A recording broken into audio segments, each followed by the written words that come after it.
Gerald was not a man who expected surprises anymore. He was 61 years old, and life had settled into a quiet and predictable shape. He woke before dawn. He fed the horse. He made a small breakfast that was always the same. He worked in the garden until his back told him to stop. He ate alone at the kitchen table.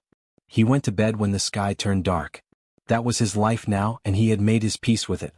But the rain that fell on Milford that night was not ordinary rain. It came down hard and sideways, driven by a cold wind that rattled the shutters and pushed through the gaps under the doors. Gerald sat by the window with a mug of tea and watched the yard turn to mud. The old oak tree at the edge of the property bent and swayed like it was trying to pull its roots free and run. He was about to go to bed when he heard it. It was faint at first. Barely there. Just a small sound underneath the noise of the storm. He thought it was the wind at first, finding a new gap somewhere in the barn wall. But then he heard it again, and this time it did not sound like wind at all. It sounded like something alive. Something small and uncomfortable and trying very hard not to be heard. Gerald put down his mug. He pulled on his coat and his boots. He took the old lantern off the hook by the door and lit it, then stepped out into the rain. The yard was cold and wet and the mud sucked at his boots with every step. He crossed to the barn quickly, one hand holding the lantern and the other pulling his coat closed against the wind. The barn door was not fully latched. It was open just a crack, which told him something had pushed its way inside and had not been strong enough to pull the door fully shut behind it. He pushed the door open and stepped in. The horse, an old brown mare named Bess, was standing in her stall with her ears flat and her eyes wide. She was looking toward the far corner of the barn, the dark corner behind the stack of old hay bales that Gerald kept meaning to move and never did. Gerald raised the lantern and looked. Two pairs of eyes looked back at him. He went still. They were small. Much smaller than he had imagined dragons to be. The older one was dark gray like storm cloud, with small folded wings pressed tight against her sides. She was crouched low, her body angled slightly in front of the smaller one behind her. Her eyes were steady and watchful and very tired. The younger one was pale, almost the color of ash, and she was pressed as far into the corner as she could go. Her whole body was trembling. Whether from cold or fear, Gerald could not tell. Probably both. They were soaking wet. Their scales were dull and their eyes were sunken, and Gerald did not need anyone to tell him that these two had not eaten properly in some time. The older one did not growl. She did not spread her wings or show her teeth. She just watched him with those steady, tired eyes, and her body stayed between him and her sister. Gerald looked at them for a long moment. He thought about what a sensible man might do. A sensible man might go for the village elder. A sensible man might find someone who knew about dragons and what to do with them and where they belonged. Gerald was not feeling especially sensible that night. He turned around and walked back to the cottage. He went to the pot on the stove where the leftover stew from dinner was still sitting. He ladled a generous amount into the biggest bowl he owned.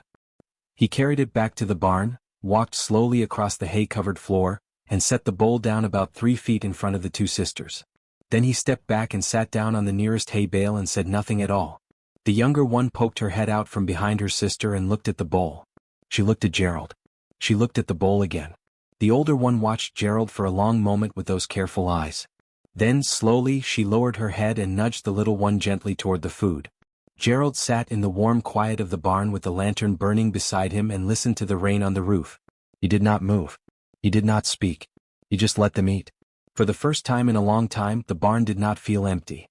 Gerald did not sleep well that night. Not because he was afraid. The two small dragons had stayed in the barn without any trouble, and Bess the horse had eventually calmed down and gone back to sleep. Gerald had checked on them once before bed and found them curled together in the corner on the old hay, the younger one tucked under the older one's wing, both of them finally still. He slept lightly, the way old people do when something is different in the house. His mind kept circling back to the barn. To those two pairs of eyes looking up at him in the lantern light. To how thin they were. To how the older one had put herself between him and her sister without making a single sound. He woke before dawn as he always did and lay in bed for a moment staring at the ceiling. Then he got up, pulled on his clothes and went to the kitchen to start the fire and put the kettle on. He stopped in the doorway. The kitchen was a mess. The big clay pot that he kept on the low shelf near the window was on the floor, cracked down one side. The flour sack that sat beside it had been knocked over, and flour had gone everywhere. It was on the floor, on the table legs, on the lower part of the walls, and in a long pale streak across the stone tiles that suggested something had slipped in it and scrambled to get back up.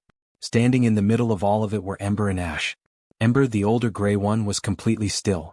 She was looking at Gerald with an expression that was very easy to read. It was the expression of someone who knew they had done something wrong and was waiting to find out how bad the consequences were going to be. Her tail was low. Her wings were tight against her body. Ash, the little pale one, had flour on her nose. She was looking at the floor. Gerald looked at the two of them. He looked at the cracked pot. He looked at the flour covering what had been a clean kitchen floor the night before. He took a slow breath in through his nose. Then he walked to the cupboard beside the stove, opened it and took out 2 cloths. He carried them across the kitchen, crouched down with a grunt because his knees were not what they used to be, and held 1 cloth out to Ember and 1 to Ash. Ember stared at the cloth. Then she looked up at Gerald. Gerald pointed at the flour on the floor. Then he took his own cloth, pressed it flat against the tiles, and pushed it slowly across the floor to show them what he meant. Ember watched him. Then carefully she took the cloth in her front claws and did the same. It was not graceful. She pushed too hard at first and sent a small cloud of flour up into the air, which made Ash flinch back and bump into the table leg with a loud knock. Gerald pressed his lips together and said nothing. He held the cloth out to Ash next. The little one looked at it for a moment, then took it with both front claws and crouched down and began patting the floor with it very seriously, as if this were the most important task she had ever been given. It took a while. The flour got smeared more than it got cleaned, and Gerald ended up getting a damp mop to finish the job properly. But he let them work first. He did not rush them. He did not take the cloths away. While they worked, Gerald got the fire going and put a pan on the stove. He fried eggs and cut bread and warmed some of the leftover broth from the night before. He set the pan on the low kitchen table and stepped back and let the 2 sisters eat before he sat down himself. Ash ate quickly, the way young things do when they are still not sure the food will keep coming. Ember ate more slowly, watching Gerald the whole time, still guarded, still careful. Gerald drank his tea and looked out the kitchen window at the pale morning light coming up over the fields. The cracked pot was still on the floor. He would have to find something to replace it. The flour would need a proper sweep later. His kitchen smelled like dust and warm eggs and something faintly smoky that he suspected came from the dragons themselves. It was the most alive his kitchen had felt in 3 years. Gerald did not push them to talk. He had learned a long time ago that people, and apparently dragons, told you what they needed to tell you when they were ready. Pushing only made them close up tighter. So he went about his day as he normally would, and he let the 2 sisters follow him around at whatever distance felt safe to them. That first full day they stayed close to the barn. Ember watched everything Gerald did with those careful, steady eyes. Ash stayed close to her sister but kept stretching her neck to look at things. The garden. The old fence. The chickens in the yard. Everything seemed to surprise her a little, as if the world kept having more in it than she expected. Gerald pruned the apple tree in the morning. He fixed a loose board on the barn door in the afternoon. He did not talk much. He never did any more. But he found himself narrating small things under his breath as he worked, not for any particular reason, just because the silence felt different now that there was someone in it. In the evening he made soup and brought 2 bowls out to the sisters on the porch step. Ember accepted hers with a careful dip of her head. Ash took hers and immediately burned the tip of her tongue and made a sharp sound and then looked embarrassed. Gerald looked away so she would not see him almost smile. It was on the 3rd evening that things began to open up a little.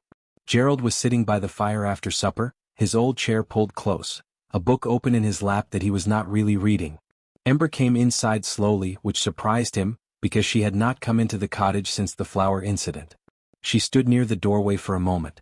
Then she walked to the middle of the room and sat down. Gerald looked at her over the top of his book. She looked back at him. Then she lowered her head and pressed 1 claw slowly against the floor, and she began to scratch a shape into the dust near the edge of the hearthstone. A rough shape. Uneven but deliberate. Gerald leaned forward to look. It was a mountain. Or something like one. And beside it, smaller shapes.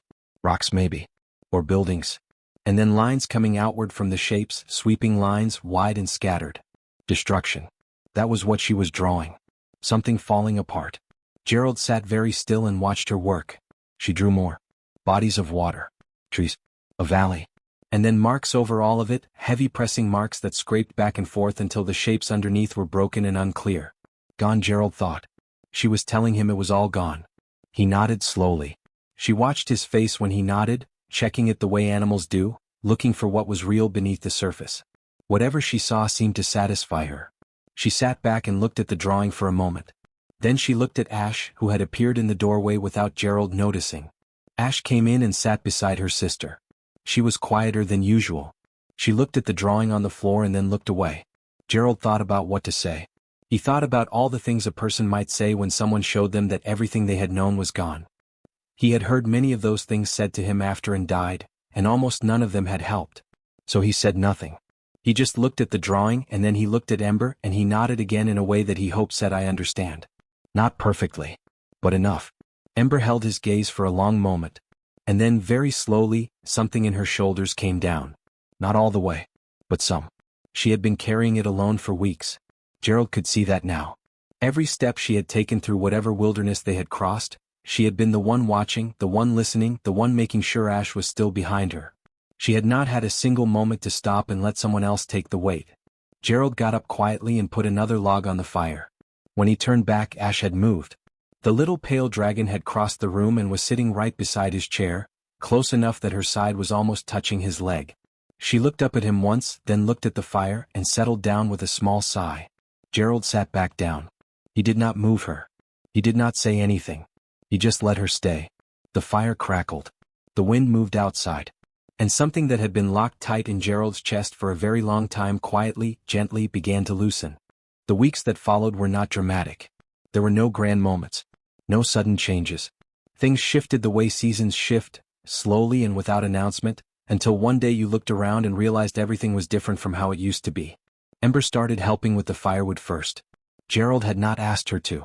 He had simply been struggling with a particularly stubborn log one cold morning, his back protesting with every swing of the axe, when Ember walked over, looked at the log for a moment, and breathed a short controlled burst of heat along the grain of the wood. It split on the next swing like it was made of paper. Gerald stood there and looked at her. She looked back at him with an expression that was almost casual. He picked up the next log and set it in place without a word, and she did it again. After that it became part of the morning routine. Ash found her own ways to help, though they were less predictable. She discovered that she could warm the cottage by curling up near the base of the stone wall where the cold came in at night, her small body throwing off a steady gentle heat that kept the whole room comfortable without the need for extra firewood. She seemed pleased with this discovery. She returned to the same spot every evening with the quiet satisfaction of someone who had found their purpose. She also, less helpfully, developed a habit of sitting on Gerald's boots whenever he was trying to put them on. He never figured out why. He would reach for his boots in the morning and find Ash already on them, looking up at him with wide pale eyes. He would stand there for a moment. Then he would sigh and go put the kettle on first and come back for the boots later. Ash always moved eventually. The village noticed. It started with the baker's boy, young Fred, who stopped his cart at the fence one afternoon and stared so hard he nearly dropped his delivery. Gerald waved at him from the garden. Fred waved back slowly, his eyes still fixed on Ember, who was helping stack logs near the barn wall. Word travels fast in a small village. Within a week there were children at the fence every afternoon. 3 or 4 of them at first, peering through the slats with wide eyes and whispering to each other. Then more. They were careful and quiet, as children sometimes are when they want something badly enough to behave for it. Ash noticed them before Gerald did. She crept toward the fence one afternoon with her belly low to the ground the way cats do when they are hunting, which made Gerald's heart jump for one brief second before he saw that her tail was wagging. She pressed her nose through a gap in the fence slats and sniffed at the nearest child, a small girl with red hair named Dot, who went completely rigid with excitement and then burst into a wide smile. After that it was daily. Dot always came back and she always brought someone new. Gerald would work in the garden and listen to the children laughing on the other side of the fence and feel the strange sensation of his property sounding like somewhere people wanted to be. Even some of the adults came around. The old farmer from down the road, a quiet man named Bill who never said much to anyone, stopped at the gate one morning and watched Ember help with the firewood for a solid 5 minutes without speaking. Then he nodded at Gerald in a way that somehow communicated both surprise and approval and walked on. Gerald's neighbor, a woman named Margaret who had brought him bread every week since and died and never once asked to be thanked for it, came over one evening and sat on the porch and watched Ash chase a leaf around the yard for 10 full minutes. She did not say much. But when she left she was smiling in a way Gerald had not seen from her in years. Gerald noticed all of it. He stood in his garden or sat on his porch and he watched the small life that had begun to grow around his cottage, and he felt something he had almost forgotten the feeling of. His home had been quiet for 3 years. A heavy kind of quiet. The kind that presses down on your shoulders and follows you from room to room. He had grown so used to it that he had stopped noticing it was there. But now he noticed it was leaving. Bit by bit. Day by day. replaced by the sound of children at the fence and boots being sat on, and logs splitting clean in the cold morning air. Gerald looked at it all and said nothing. But deep inside something lifted. Spring came quietly to Milford. The frost pulled back from the fields and the mornings turned soft and the apple tree in Gerald's yard put out its first pale blossoms. Ash spent an entire afternoon trying to catch the petals as they fell, spinning in slow circles with her mouth open, which made Dot and the other fence children laugh until their sides hurt. Gerald watched from the porch with his tea and felt the kind of warmth that had nothing to do with the weather. It was a good morning when the elder came. That was the thing Gerald would remember later. It had been a genuinely good morning. He heard Ember first. She had been helping him clear the last of the winter debris from the garden path when she went completely still. Her head came up. Her eyes fixed on something down the road that Gerald could not yet see. Every part of her went quiet in a way that was different from her usual calm. This was not the stillness of a creature at rest. This was the stillness of a creature who recognized something coming. Gerald straightened up and looked down the road. The elder was large. Larger than Gerald had expected, larger than anything he had seen in his 61 years. Dark green, almost black in the morning light, with wide slow wings folded against a broad back. The elder moved carefully through the village road, stepping with deliberate gentleness the way very large things sometimes do when they are aware of how much space they take up. The village had gone quiet around him. Gerald could see people standing in their doorways watching. The elder stopped at Gerald's gate. He looked at Ember. Then at Ash, who had appeared at the cottage door and gone very still the moment she saw him. Then he looked at Gerald. His eyes were old. Older than anything Gerald had encountered before. But they were not unkind. He spoke in a low sound that Gerald felt more than heard. A deep resonant thing that moved through the ground and up through the soles of his boots. Gerald did not understand the words. But the meaning was not hard to follow. The elder's eyes moved from the sisters to the road behind him and back again. An invitation. A direction. A way home. Gerald's chest tightened. He said nothing. He looked at Ember and Ash and kept his face as steady as he could, because whatever happened next was not his choice to make and he knew that. He would not put his feelings on them like a weight. They had carried enough weight already. Ember and Ash looked at each other. It was a long look. The kind that passes between people or creatures, who know each other so well that they do not need many words to cover a great distance. Ash's tail moved slowly. Ember's eyes were steady. They were talking in the way that only the two of them fully understood, the language of sisters, of shared cold nights and long roads and flour on the kitchen floor and mornings by the fire. Then Ash turned. She crossed the yard slowly, her small pale feet quiet on the garden path. She walked to Gerald and stopped in front of him. She looked up at his face for a moment with those wide eyes that had once been full of fear and were now full of something else entirely. Then she pressed her small head against his hand. Gerald stood very still. He looked down at her. His throat tightened in a way he had not expected and he pressed his lips together and breathed slowly through his nose. He placed his hand gently on top of her head for just a moment. Then he straightened up. He looked at the elder. He looked at Ember, who was watching him with those calm, steady eyes. He gave a single nod. Then he turned and walked to the cottage door, pushed it open and went inside. He went to the kitchen. He stood at the table for a moment with his hands at his sides. Then he opened the cupboard and took out 2 more plates. He set them on the table. He set 2 more cups beside them. He pulled out 2 more chairs and placed them in their spots as if they had always been there. He did not go back to the door. He did not watch the elder leave. He simply moved to the stove and put the kettle on and began to think about what to make for supper. Outside, the spring morning was warm and bright and full of new blossoms falling from the apple tree. Inside, the table was set for 3.